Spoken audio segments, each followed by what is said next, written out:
presentasi ya. Jangan lupa nanti PPT dan itu telaahnya, papernya, ringkasannya itu diunggah ya, nanti saya akan berikan hari Jumat itu ya. Google Drive-nya nanti Sabtu ya, hari apa? Sabtu ya. Untuk semuanya dikumpulkan dan nanti jangan lupa kita tetap mengikuti jadwal untuk presensinya, tetap presensi seperti di jadwal, nanti kemudian baru di paralel untuk kelas yang dengan saya dan dengan Pak Nur gitu ya. Oke, jadi saya ini mungkin hari ini tidak full ya. Saya kira karena materinya sudah tinggal sedikit, jadi saya hanya akan memberikan contoh-contoh jurnal yang mungkin bisa membantu adik-adik semua ya, ini dalam memahami tentang proses penggunaan hasil fermentasi ya.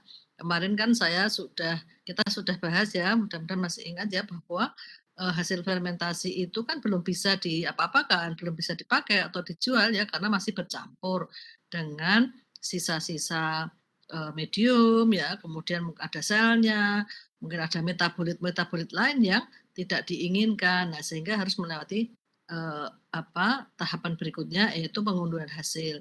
Di mana pengunduhan hasil itu bisa saja prosesnya sederhana, bisa saja rumit, panjang ya, terutama untuk enzim intraseluler ya. Nah, saya sampaikan juga ya bahwa ini kita tidak bisa bertanya kalau saya mau mengekstraksi enzim ini caranya yang paling bagus yang mana ya gitu.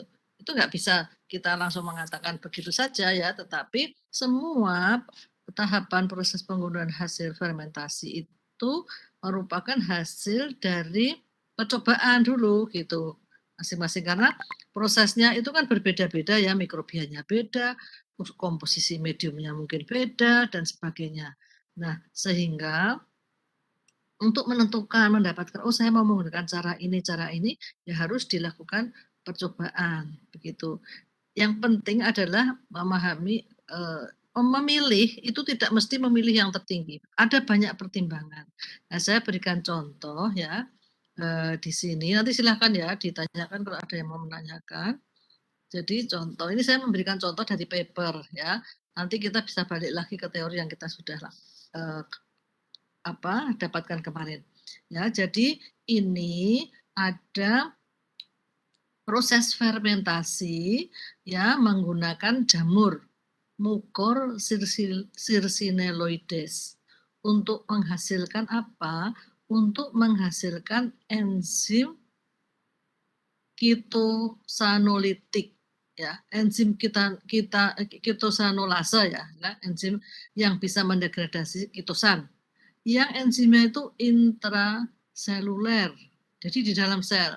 Jadi masih ingat ya, kalau intraseluler berarti enzim itu ada di dalam sel dan itu harus dirusak selnya supaya enzimnya keluar. Ya. Nah, ini penelitiannya itu mau melakukan isolasi. Isolasi itu mengambil, purifikasi itu memurnikan, artinya membuang yang bukan enzim yang kita inginkan. Nah, Mucor circineloides ini itu strain Mucor ini itu juga diketahui dia juga penghasil intraseluler lipase intraseluler gitu. Nah, kalau begitu dia mau mencoba, nah gimana caranya saya mau melakukan pengunduhan hasil, mengisolasi dan mengekstraksi dengan satu cara ya, suatu tahapan tetapi bisa mendapatkan dua enzim itu gitu. Bisa dipahami nggak, Mbak Mas? Jadi kita pahami dulu apa yang dilakukan di sini. Bisa dipahami. Jadi ini mau Mucor circineloides ini digunakan untuk fermentasi untuk menghasilkan enzim intraseluler ketosanase gitu ya, intraseluler. Nah, ini mau cari caranya, tahapannya itu caranya yang seperti apa gitu. Nah, tetapi diketahui juga jamur ini itu juga menghasilkan lipase intraseluler. Jadi, enzim itu pada waktu fermentasi itu selain menghasilkan ketosanase, itu juga menghasilkan lipase yang dua-duanya intraseluler atau di dalam sel, gitu. Ya. Nah, sudah paham ya ini ya, apa artinya, paper ini? Jadi tujuannya sekarang itu mau mencari tahapan proses untuk mengambil atau mengekstrak, enzim ketosanase dan sekaligus enzim lipase intraseluler dan juga dilakukan pemurnian, gitu. Bisa dimengerti Mbak, Mas?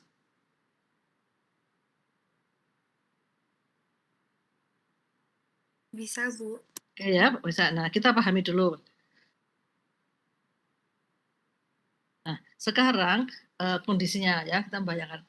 Fermentasinya itu enzim, menggunakan Yersinia ya. Kemudian ini komposisi mediumnya. Mediumnya tuh pakai Constim liquor ini, merupakan hasil samping dari pembuatan sirup fruktosa, yang ini masih banyak sumber N-nya di sini sebagai sumber N. Terus dia menggunakan olive oil, ya. Dia ini sudah hasil penelitiannya dia ya, selama 72 jam pada suhu 30 derajat Celcius diberi pengadukan. Nah, setelah difermentasi itu kan, harapannya kan akan dihasilkan enzim intraseluler tersebut. Nah, kemudian tahap fermentasi selesai kan dilanjutkan dengan tahap downstream processing atau pengunduhan hasil. Nah, paper ini konsentrasinya pada di tahapan pengunduhan hasil. Nah,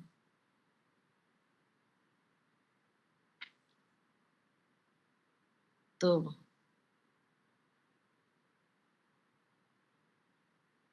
Ya. Nah, ini kan jamur ya. Jadi micelenya itu dipanen, diambil dengan cara disaring, ya kan? Kan kita harus mengambil dari sel, ya kan? Ya. Jadi micelenya dipanen ya dengan cara filtrasi, ya kan? Yang dibuang apanya? Yang dibuang kan cairannya karena enzimnya kan intraseluler, gitu ya. Bisa dipahami kan? Jadi kita mengambil intraseluler berarti kita mengambil selnya gitu. Nah, selanjutnya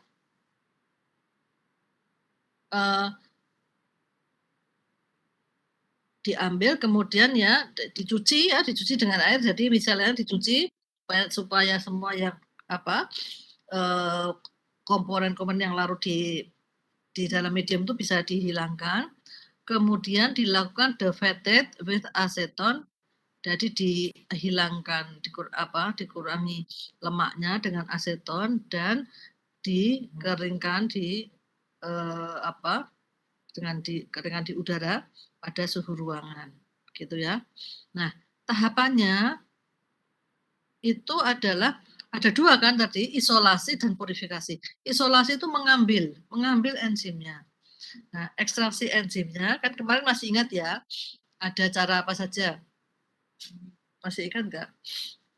Ada cara dengan kimiawi, ya kan?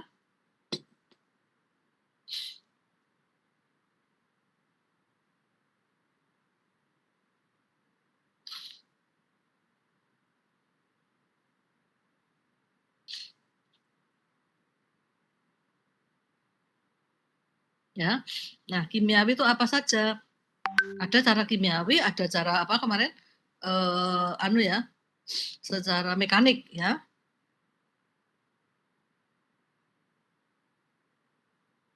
Nah, sekarang dia mencoba mau melihat cara mana gitu yang kira-kira lebih baik. Jadi membandingkan antara cara ekstraksi menggunakan deterjen, ya kan? Ingat kan kemarin menggunakan deterjen?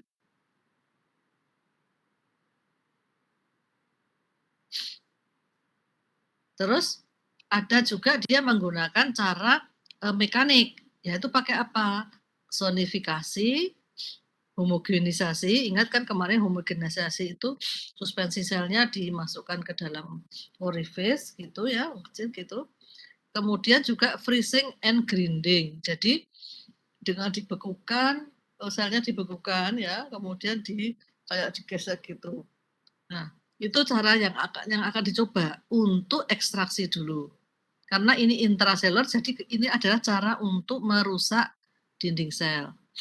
Nanti setelah itu, nanti akan dilakukan purifikasinya. Dia menggunakan kromatografi, afinitas kromatografi, dan gel filtrasi. Masih ingat ya kemarin ya? Nah, selanjutnya, ini kita lihat ya. Jadi ekstraksinya dengan deterjen. Kemarin masih ingat? Deterjennya itu pun juga macam-macam. Dia menggunakan deterjen ada 3 ya. Triton X 100, ada Bridge 35, Twin 80 dan sodium folat. Ada 4. Dia menggunakan 4 macam deterjen yang konsentrasinya semuanya 0,5%. Ya.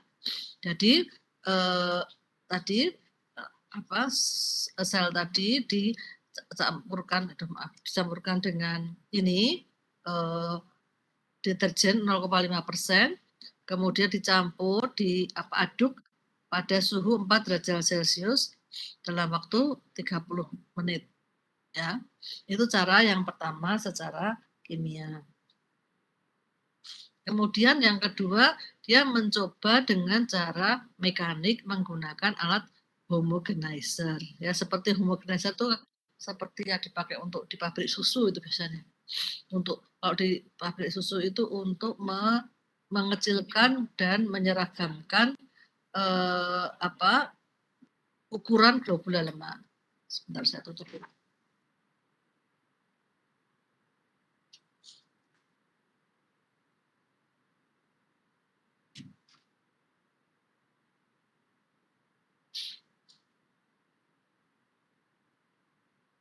Kemudian yang ketiga jadi menggunakan cara homogenisasi itu ada 2 cara. Dengan Triton X, jadi sebelumnya dilakukan dengan perlakuan dengan deterjen terus dihomogenisasi, atau tanpa deterjen tapi langsung homogenisasi. Yang ketiga, freezing and grinding. Ya, freezing and grinding itu caranya adalah dibekukan pada suhu minus 20 derajat Celcius. Kemudian dia menggunakan gelas ya itu dan dicampur gitu di dalam mortal, jadi kayak digesek gitu ya, tapi dalam keadaan beku, jadi kayak keras gitu kan. Diharapkannya dengan demikian nanti rusak gitu sana. Kemudian yang ketiga sonifikasi ya, pakai ultrasound itu dengan frekuensi dia 2 macam, 22 kHz dan 30 kHz selama 6 menit pada suhu 4 derajat Celcius ya. Jadi ini semuanya menggunakan suhu rendah. Ya. Nah, prinsipnya itu kan yang mau diambil itu adalah enzim, ya toh? Jadi tadi sudah dipisahkan ya. Nanti kalau sudah dirusak dengan deterjen atau dengan homogenisasi atau freezing and grinding atau sonifikasi, nanti kemudian dipisahkan antara cairan yang keluar dari dalam sel dengan sel debris atau potongan-potongan sel. Ya. Nah, cairan yang keluar itu supernatan itu merupakan crude enzim kasar. Nah, tak tahunya kita, wah ini enzimnya, kita mendapatkan enzimnya seberapa, itu kita yang harus diukur adalah apa? Protein, kan, karena enzim itu kan protein. Jadi keseluruhannya protein berapa?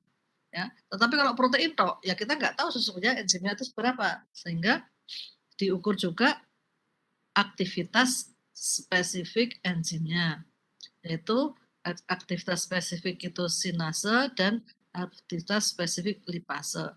Aktivitas spesifik itu menunjukkan banyaknya unit enzim per miligram protein keseluruhan. Jadi kalau proteinnya ada sekian, itu enzim kita ada berapa, itu kita bisa mengukur dengan aktivitas spesifik, yaitu unit per miligram protein.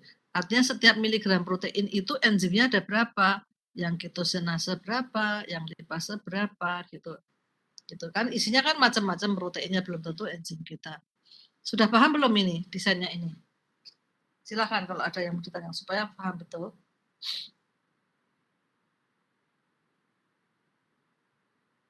Sudah paham?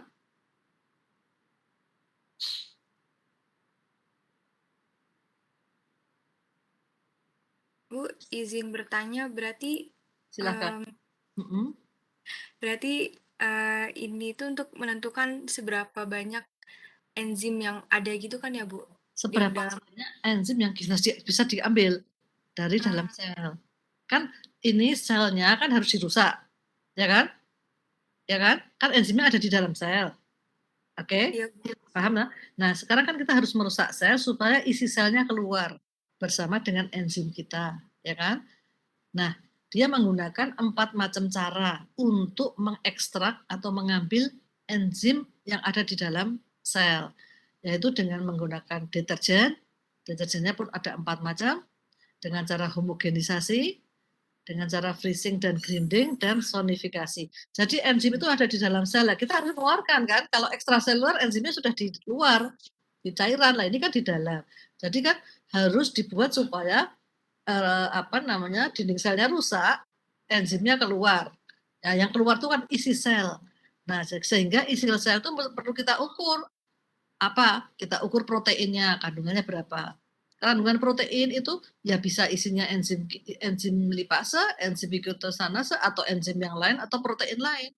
Nah, sehingga kita perlu mengukur protein kontennya dan juga aktivitas ketosinase dan lipase.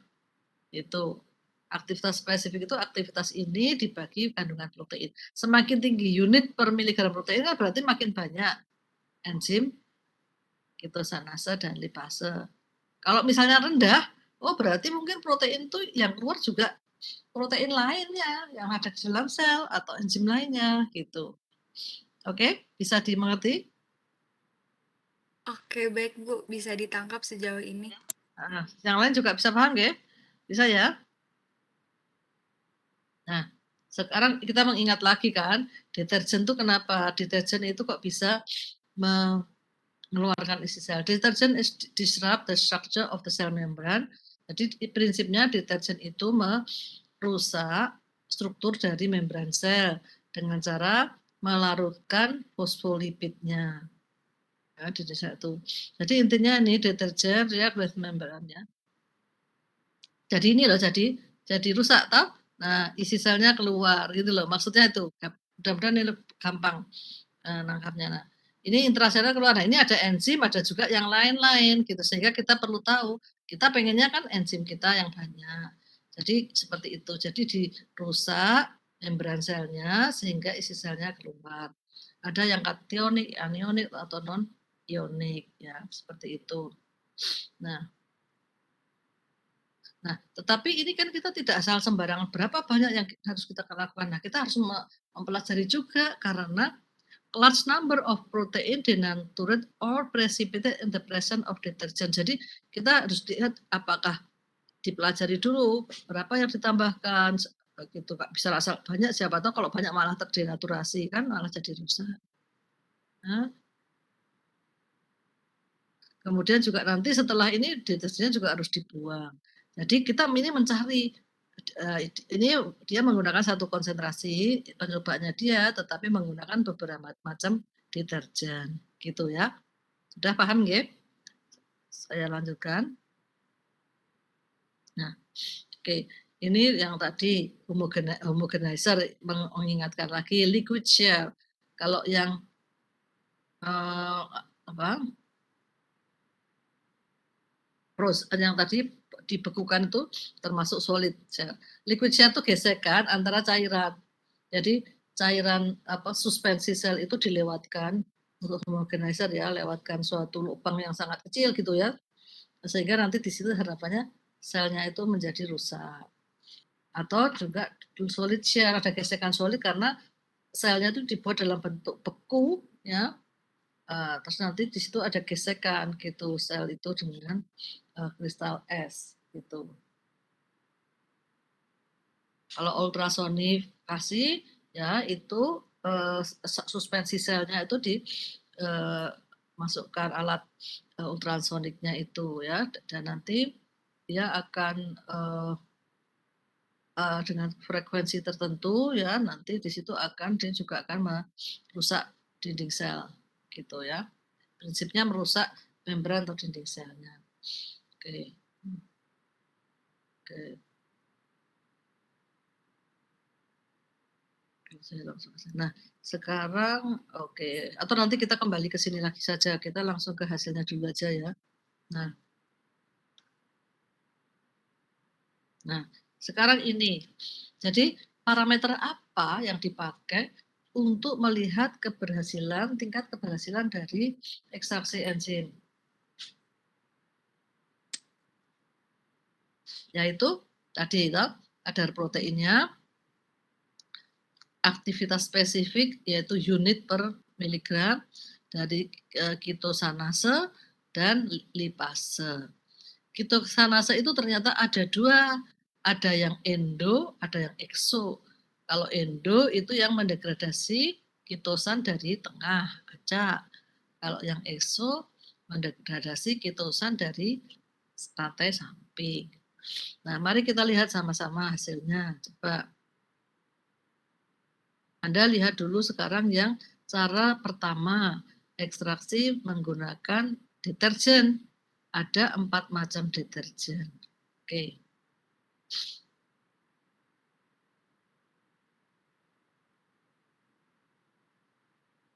Ya. Nah, mari kita lihat gitu. Jadi kalau diukur proteinnya yang keluar ya, yang keluar dari sel setelah dirusak selnya itu proteinnya seperti ini gitu. Beda-beda kan? Ya. Nah, terus protein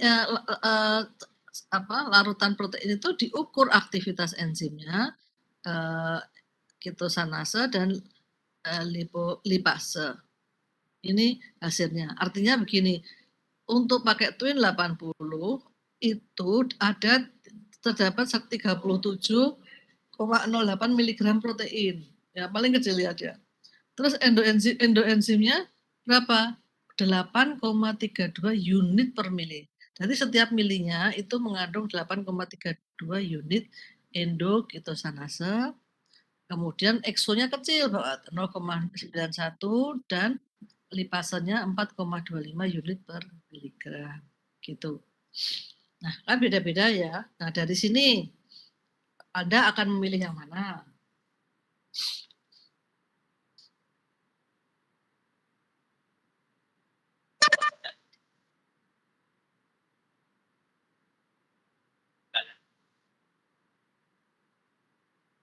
Gimana? Suara saya kedengaran nggak sih? Terdengar, Bu. Kalau Anda sekarang semuanya, misalnya nih, kalian rapatkan gitu. Nah, ini gimana ini? Kita mau, kalau dari kita menggunakan deterjen, mana yang kita pilih? Mungkin menggunakan yang Triton, Bu.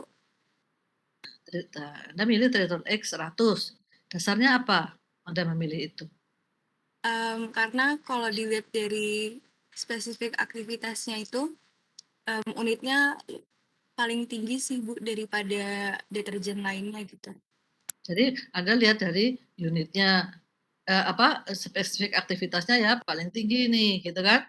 Oke. Nah, kalau seperti ini kan lumayan bedanya banyak ya, oke Anda pilih ini ya, Triton X. Nah, tahapan itu kan bisa saja banyak berurutan. Nah, sekarang dia masukkan, ya, oke ini pakai deterjen. Kemudian dia melanjutkan pakai secara mekanik. Ya. Secara mekanik itu kalau untuk yang homogenisasi sama yang freezing and grinding itu dia menggunakan dua cara. Gitu. Cara yang pertama itu suspensi sel yang minus ya, minus triton X itu artinya suspensi sel itu langsung dihomogenisasi. Suspensi sel itu langsung dimasukkan ke dalam freezing and grinding. Yang kedua itu suspensi selnya itu diperlakukan dulu dengan deterjen, kemudian baru dihomogenisasi. Atau diberi deterjen dulu, perlakuan deterjen baru di freezing and grinding. Itu. Jadi dia harapannya diberi triton dulu, kan tadi terus sudah rusak, misalnya terus dihomogenisasi gitu. Jadi dimasukkan alat homogenizer itu selnya bukan sel utuh, tapi selnya sudah ada yang rusak. Kemudian kalau pakai sonifikasi itu langsung ya dari suspensi sel langsung dilakukan ini. Oke, paham dulu ini caranya?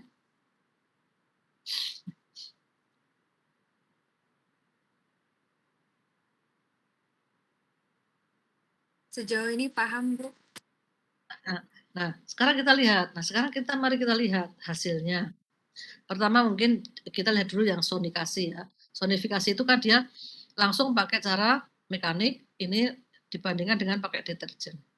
Sekarang kalau Anda bandingkan yang dengan deterjen dan dengan yang sonifikasi, gimana hasilnya menurut Anda?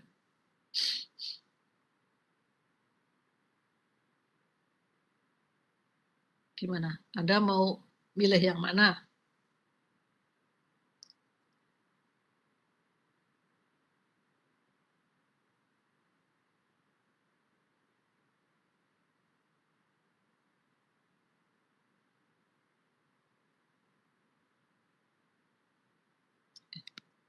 Mana?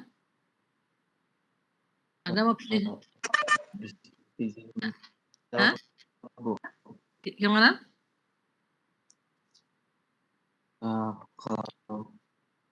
Kalau menurut saya kalau saya lebih memilih menggunakan deterjen, Bu.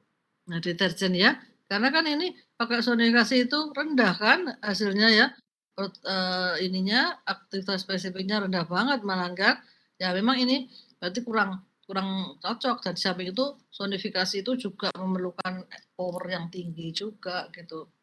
Nah, jadi oke. Jadi ini dicoret ya, sonifikasi sudah tidak masuk dalam pemilihan gitu kan. Nah, sekarang yang ini homogenisasi dan freezing and grinding. Sekarang homogenisasi. Ada dua cara toh. Yang satu dengan deterjen dulu, baru dimasukkan ke homogenizer. Yang satunya suspensi sel langsung homogenizer. Gimana hasilnya? Yang ini kalian. Siapa yang mau menceritakan mengenai hasil itu? Yang dengan diperlakukan dengan deterjen dulu dan yang tanpa deterjen dulu baru langsung dihomogenisasi. Gimana?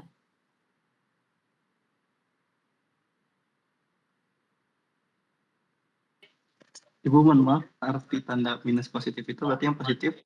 Saya ulang ya. Jadi sekarang percobaannya itu dia menggunakan homogenis secara fisik ya, mekanik. Nah, dia menggunakan dua cara. Satu itu suspensi selnya itu langsung dihomogenisasi pakai cara mekanik, gitu kan? Ya. Yang kedua itu adalah diperlakukan dulu dengan deterjen, ya kan? Dengan deterjen kan terus rusak. Nah, setelah deterjen itu langsung masukkan homogenisasi gitu, ke homogenisasi. Jadi baru dirusak dengan deterjen, terus dipisahkan deterjen, terus dia dimasukkan ke alat homogenisasi gitu. Kalau prostiton berarti dia lewat triton dulu.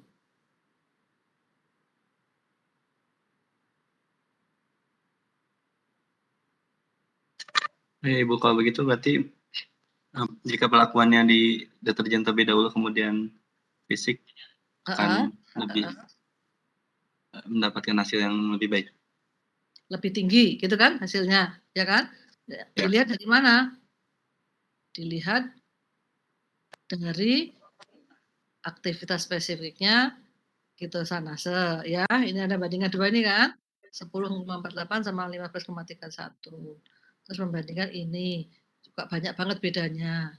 Kalau lipase tidak terlalu banyak tapi ya berbeda. Proteinnya juga ini lebih banyak, gitu. Ya kan? Sekarang kalau dengan freezing and grinding sama, tanpa triton atau dengan triton dulu.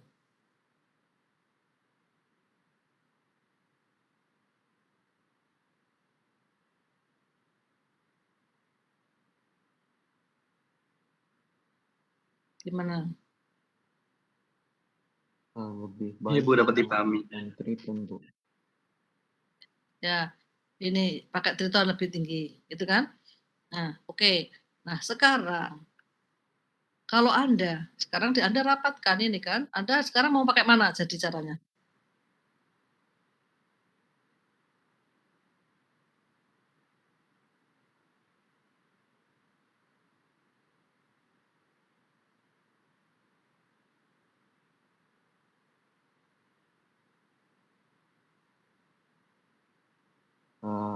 Kalau menurut saya lebih baik itu yang freezing and grinding dengan penambahan triton X100.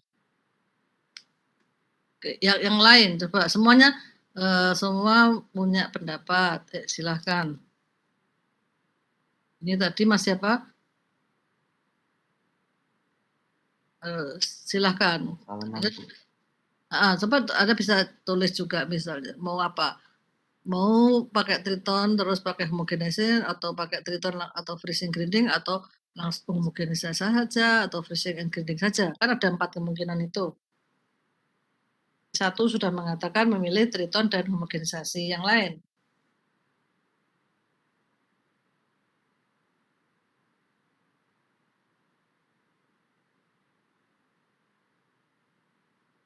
Semuanya setuju? Triton X plus homogenisasi? Atau triton X plus freezing and grinding atau yang mana? Mungkin kalau saya triton X dan freezing grinding, Bu. Yang lain? Semuanya?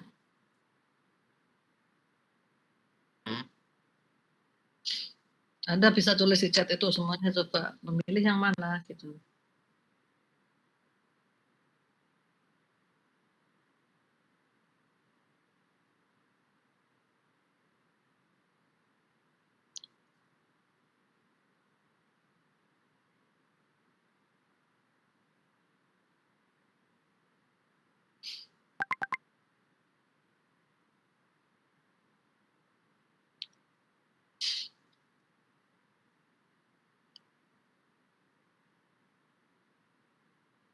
Izin berpendapat Bu. Yang mana? Gimana? Kalau saya misalkan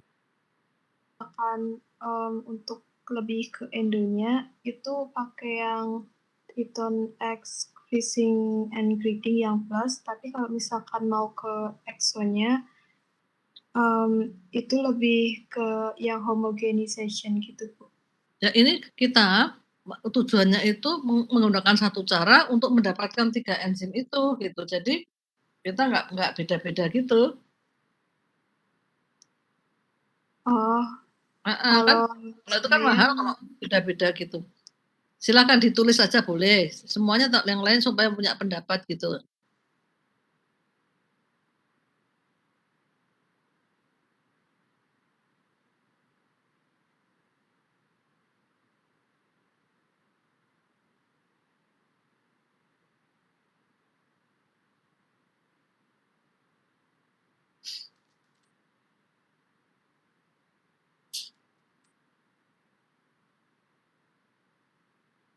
Tadi sudah ada yang milih triton dan homogenisasi, berarti juga triton dan freezing and grinding. Yang lain?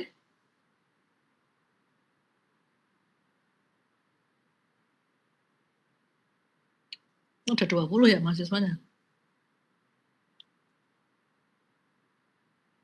Sifatnya berapa? Banyak. Yang lain bagaimana? Yang lain?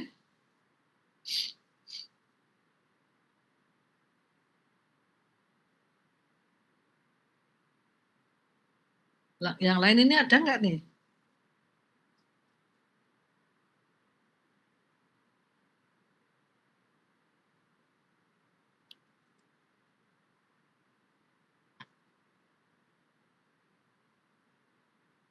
Kalau Mbak Alisa Putri, milih apa?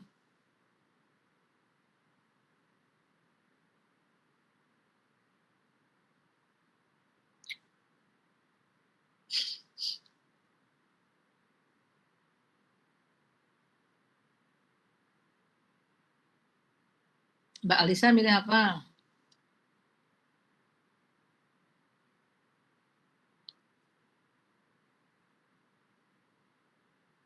Mbak Alisa nggak ada ya?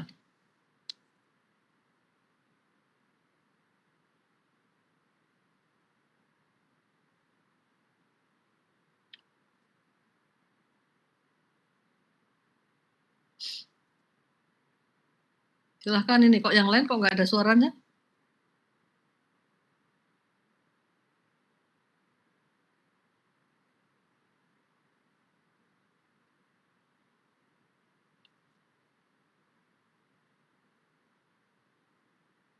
Di kolom chat sudah banyak yang Oke, berpendapat. banyak ya? Oke, semuanya sebagian besar memilih.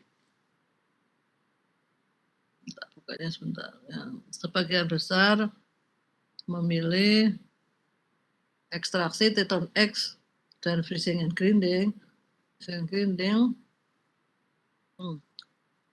Oke, jadi saya bisa nyimpulkan ini sebagian dari Anda memilih dengan Triton X dan freezing grinding, gitu ya, atau homogenisasi.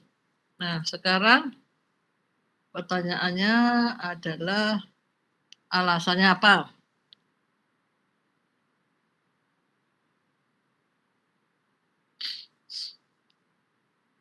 Freezing and grinding ya. Jadi ini ya hasilnya 16,65,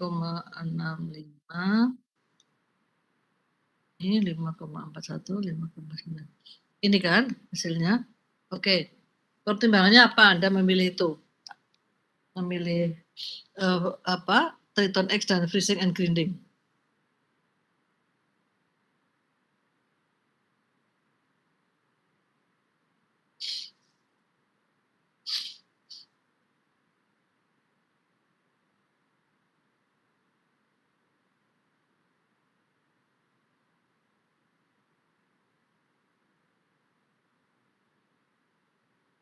Ya, Anda kan melihatnya dari ini toh, dari aktivitasnya kan, aktivitas spesifiknya yang tinggi kan, lebih tinggi daripada yang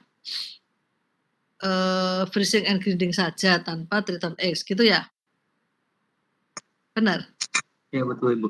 Ya kan? Nah, oke, ini yang saya mau tunjukkan kepada semuanya, bahwa kita kadang memilih sesuatu itu pertimbangannya banyak, tidak mesti selalu yang paling tinggi itu kita pilih, ya. Artinya boleh kita memilih itu kan, ya. Tetapi kita harus ingat bahwa kita ini perlu investasi alat, ya toh, grindernya, gitu. Kalau kita pakai homogenizer kita perlu alat itu, ya. Nah, si peneliti itu punya pertimbangan begini. Kalau saya pakai Triton X, ya, itu kan cuma deterjen, ya. Saya cuma pakai deterjen saja, ya kan? Saya buka nanti coba dilihat tadi metodenya. Metodenya tadi mana? Ini kan? Saya pakai deterjen, itu cuma saya campur deterjen 30 menit, ya, diaduk pada suhu 4 derajat Celcius. Kalau saya pakai deterjen dan freezing dan grinding, ya toh, saya harus menyediakan itu toh, gelas balotin, ya, mortar, terus saya juga dari sini Setelah 30 menit ini saya bekukan ya, beku itu berarti energi ya. Ya, kemudian ini dibiarkan pada 10 selama 10 menit pada 0 derajat. Ya. Seperti itu. Nah, sekarang hasilnya bagaimana? Mari kita lihat lagi hasilnya tadi. Nah, hasilnya ini 16,65 untuk endo ketosanase, ya kan? Kalau yang tanpa freezing and grinding, cuman Tripton X saja, hasilnya berapa? 14,74, ya kan? Kalau ini yang EXO 5,41 itu Triton X plus freezing grinding. Kalau saya pakai Triton X saja 4,24. Lipasannya kalau saya pakai Triton X lanjut freezing grinding 5,98. Kalau saya pakai Triton X saja 5,95. Oke, itu ada pikir kira-kira Anda mau pakai mana sekarang dengan pertimbangan itu?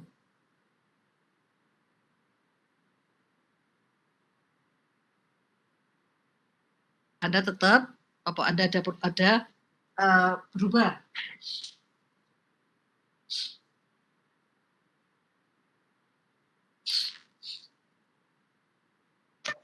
Dengan deterjen Triton X1 juga sebenarnya sudah cukup. Nah, jadi terbuka pikir tuh, wah kalau gitu saya hanya pakai deterjen saja sudah segitu gitu loh. Kan lebih cepat, lebih murah gitu. Jadi oke, orang bisa memutuskan untuk memilih saya pakai Triton X100 saja toh tanpa ada perlakuan dengan menggunakan cara mekanis gitu. Karena bedanya cuma sedikit gitu.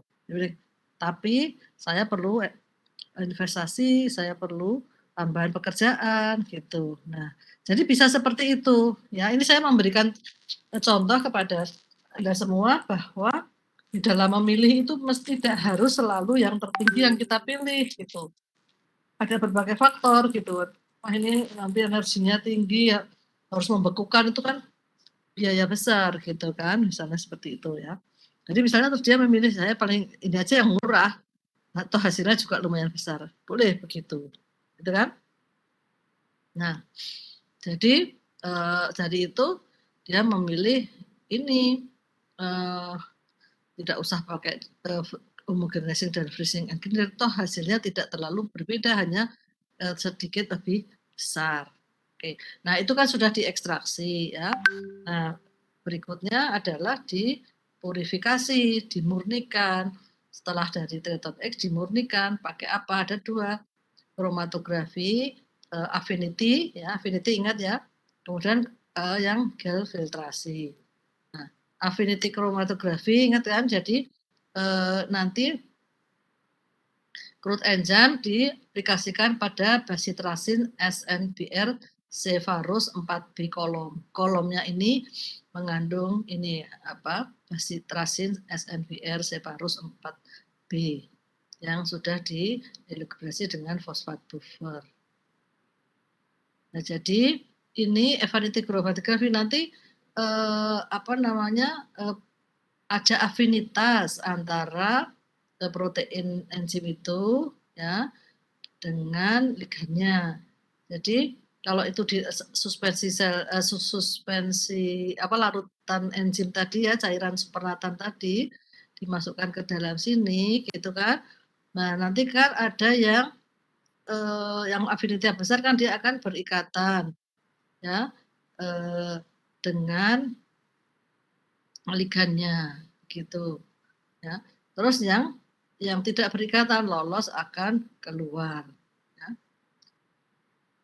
Setelah itu ditampung ya. Oh ini masih ingat nggak kemarin ditampung di dalam fraction collector kemarin, masih ingat nggak yang minggu lalu ya, itu ditampung ya, ditampung di dalam fraction collector. Jadi dialirkan gitu dari atas, nanti kan yang punya affinity dengan ligannya itu akan protein akan berikatan. Yang keluar itu kan yang tidak punya afinitas dengan ligannya. Terus itu ditampung dalam fraction collector. Ya, semua, jadi semua isinya itu ditampung dalam kayak tabung reaksi gitu. ya. Terus setelah itu dielusi yang tadi tinggal yang nempel itu berikatan terus dielusi sehingga dia lepas ya. Nanti akan lepas proteinnya lagi. Nah, setelah itu diukur setiap tabung tadi diukur kadar proteinnya, aktivitas enzimnya gitu setiap wadah. Jadi angka ini 1, 2, 3 itu adalah angka tabung reaksi, urutan tabung reaksinya. Yang keluar cairan yang keluar dari kolom tadi. Nah, di sini akan muncul ya. Pertama kayak gini. Gini ya. Nah, ini adalah yang lurus ini absorbensi 280. 280 itu menunjukkan protein ya. Nah, di sini tiba-tiba naik kan. Nah, yang kotak ini apa? Lipase. Jadi di sini tuh nggak muncul lipase, munculnya di sini. Ya, di tabung yang nomor sekian. Nah, jadi sekarang kalau gitu yang kita ambil yang tabung yang dari ini misalnya 122 ya atau 110 sampai dengan 136 tuh kita ambil. Yang ini nggak usah, ini dibuang karena ini tadi kan nggak ada enzimnya di sini. Gitu ya. Paham ya? Jadi ini kan menjadi lebih murni kan? Gitu. Nah, sekarang yang ini diambil. Ya. Sekarang dia masukkan lagi ke dalam kolom kromatografi, gel kromatografi. Kembali gel kromatografi itu kromatografi berdasarkan berat molekul. Nah, ingat kan ini. Jadi yang tadi yang sudah diambil tadi yang 123 sampai 136 tadi nomor itu dikumpulkan toh. Nah, sekarang dimasukkan ke dalam ini kolom itu. Kolom ini adalah kolom gel filtrasi. Gel filtrasi di sini ada gel tergantung misalnya Sepadex G100 ya. Nah, ini kan punya pori-pori gitu gelnya. Jadi larutan protein tadi yang masuk ke sini, yang lebih kecil dari ukuran pori dia akan masuk ke dalam ini gelnya. Yang gede-gede akan keluar. Nah, keluar ini semuanya ditampung di dalam ini tabung ini fraction collector.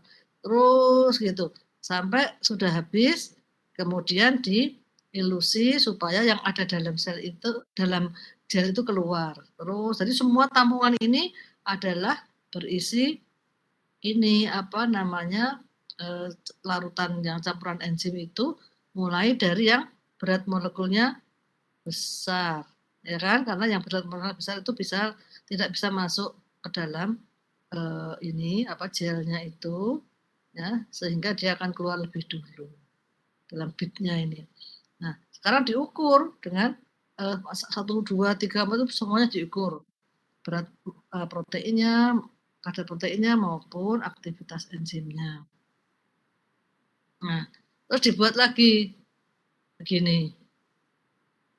Nah, ini protein ternyata pada nomor 26 sampai dengan 3 ini proteinnya naik, ya kan? Lipasnya juga naik. Nah, berarti yang banyak enzimnya kan di sini. Ya, ini yang diambil gitu. Ya, dikumpulkan jadi satu. Begitu. Nah, kemudian dibuat. Nah, dia kan tadi mau ambil lipase dan juga ketosanase. Dia campurlah ketosanase yang endo dan exo. Hasilnya bagaimana? Ini tadi crude ya yang baru dari sel itu, terus setelah affinity, setelah gel filtrasi. Kalian bisa lihat total aktivitasnya dari ketosanase sekian. Setelah affinity chromatografi totalnya jadi sekian. Setelah gel filtrasi jadi sekian. Yang lipase total enzimnya, total unitnya sekian. Affinity sekian, ini sekian. Jadi apa yang bisa Anda lihat? Dari totalnya itu enzimnya itu dengan cara melewati kromatografi tadi, affinity dan gel filtrasi tadi, enzimnya menurun apa meningkat?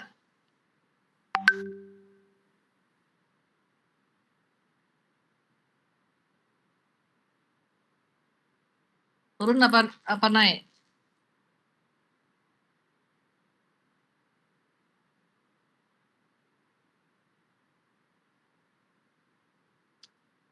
Total proteinnya bagaimana?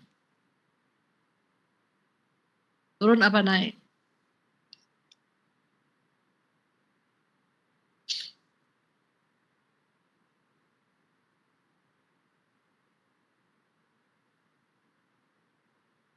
Halo? Suara saya terdengar nggak ya?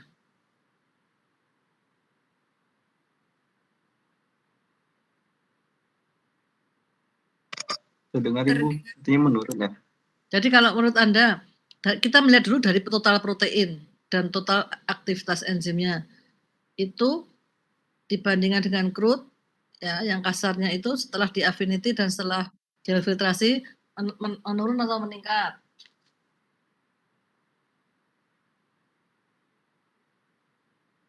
Menurun Ibu.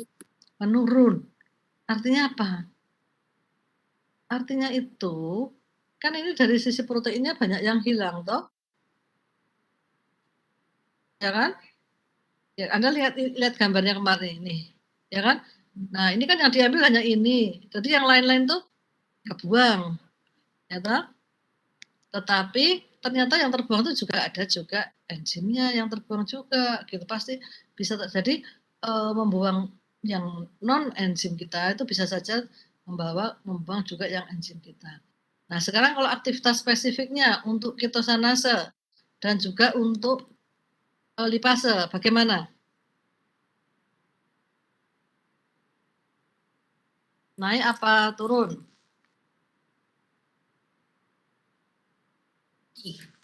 Naik pesat Ibu. Naik. Hah? Gimana, Mas?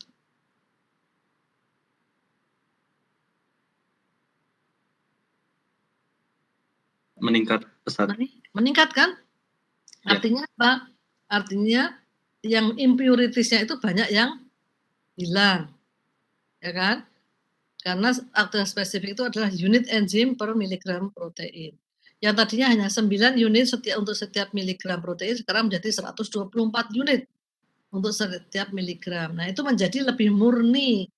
Tingkat kemudiannya menjadi tinggi, ya, karena yang non enzim itu kebuang, ya kan? Tetapi kalau lihat yield itu enzimnya itu sesungguhnya isinya itu sebanyaknya itu 9.000 unit ini loh, 900 unit itu loh. Tetapi dengan dilakukan affinity chromatogram dan gel filtrasi itu menurun, banyak yang hilang juga enzimnya. Jadi kalau Anda melihat dari yield yang tadinya itu 900 jadi 41. Jadi setelah di gel filtrasi itu tinggal 46%. Yang 90% lebih itu hilang, kebuang. Tetapi kemudiannya meningkat. Jadi kalau dilihat dari purification fault-nya itu dari asal ini menjadi ini 12 kalinya, menjadi ini menjadi 23 kalinya. Jadi Anda bisa melihat bahwa pemurnian itu bisa meningkatkan kemurnian, tetapi yang hilang juga banyak gitu. Dan ini kalau dilihat, walah yang hilang banyak sekali kan. Kemarin kan saya mengatakan kehilangan itu selama purifikasi bisa sampai 70-80% untuk enzim intraseluler, karena intraseluler itu isinya macam-macam campur-campur di situ sehingga agak sulit memisahkannya. Oke? Bisa dipahami nggak ini? Ada pertanyaan di sini.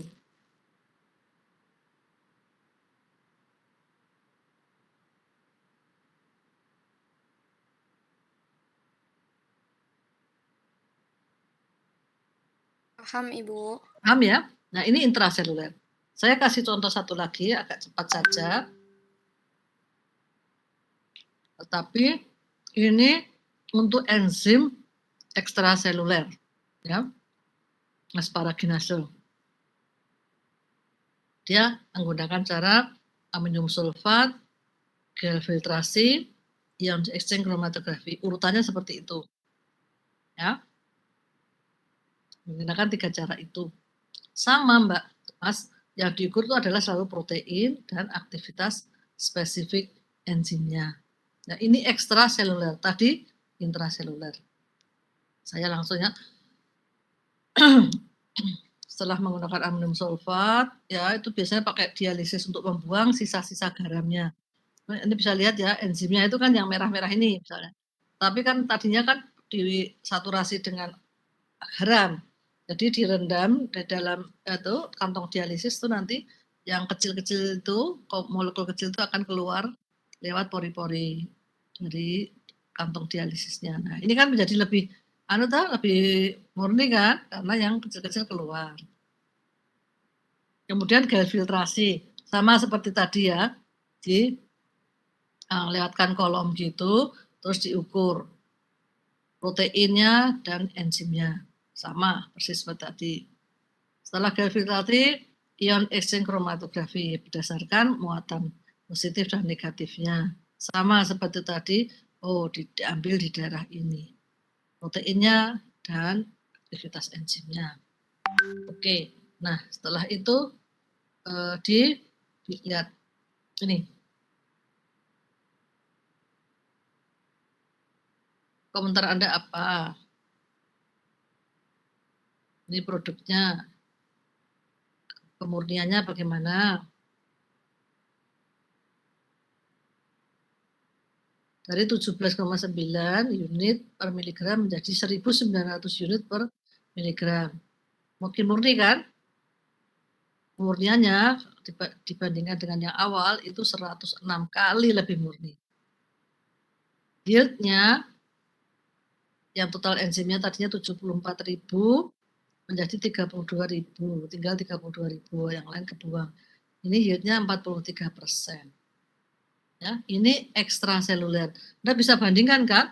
Ini kemurniannya naik 100 kali, yieldnya 40% ya, yang hilang sekitar 60%. Kalau yang tadi, yang intraseluler, coba yieldnya itu hanya 4,6%, dan tingkat pemurniannya hanya 23 dan 12%. Ini menunjukkan ya kalau intraseluler itu lebih sulit karena lebih banyak komponen-komponen di situ yang menjadi impurities gitu. Oke, ada pertanyaan?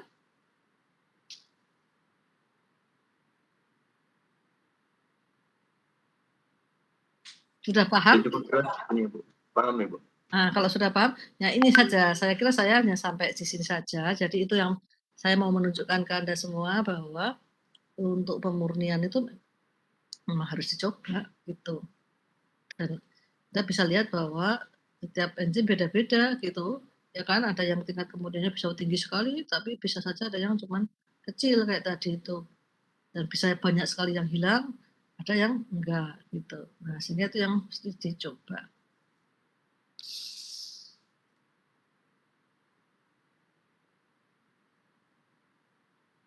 Oke ya. Masih ada pertanyaan enggak kira-kira?